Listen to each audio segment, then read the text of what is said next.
Un arrosage intensif et permanent, des policiers, des pompiers et des bâtiments évacués, il se passe quelque chose autour de la gare du Nord. Ça sentait assez bien le gaz dans le bâtiment, ouais. Pas partout au niveau en hauteur, mais vraiment au rez-de-chaussée et dans les infras, ça sentait le gaz.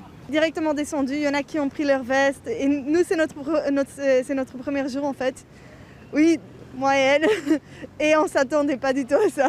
C'est vers 11h du matin que des ouvriers qui creusent un trou repèrent la fuite de gaz au pied d'un imposant immeuble de bureaux. La procédure de sécurité est immédiatement mise en place, des dizaines de policiers et de pompiers mobilisés. Arrivés sur place, ils ont constaté que c'était une fuite de gaz sur le trottoir dans le cadre d'un chantier de Cybelgaz.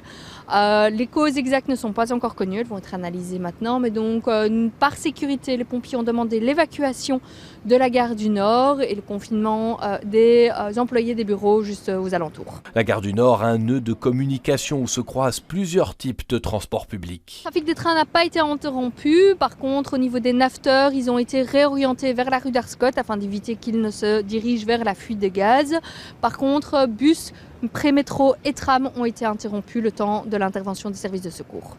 Une intervention qui s'achève 2 heures plus tard, le temps de colmater la brèche. Chez les pompiers de Bruxelles, on est rodé à l'exercice, même s'il faut chaque fois s'adapter au lieu. Donc, chaque incident, on prévoit un SMUR avec un médecin, une ambulance. Et ici, dans le cas spécifique, il y a eu 2 officiers sur place et 12 pompiers avec 2 autopompes. On a aussi été contrôlé dans le parking avoisinant pour voir s'il n'y avait pas une poche de gaz qui s'était formée. Et maintenant, la suite des opérations est menée par Cybelgaz. Après le colmatage, la réparation en bonne et due forme et les analyses pour déterminer la cause de la fuite qui heureusement n'a pas provoqué d'explosion.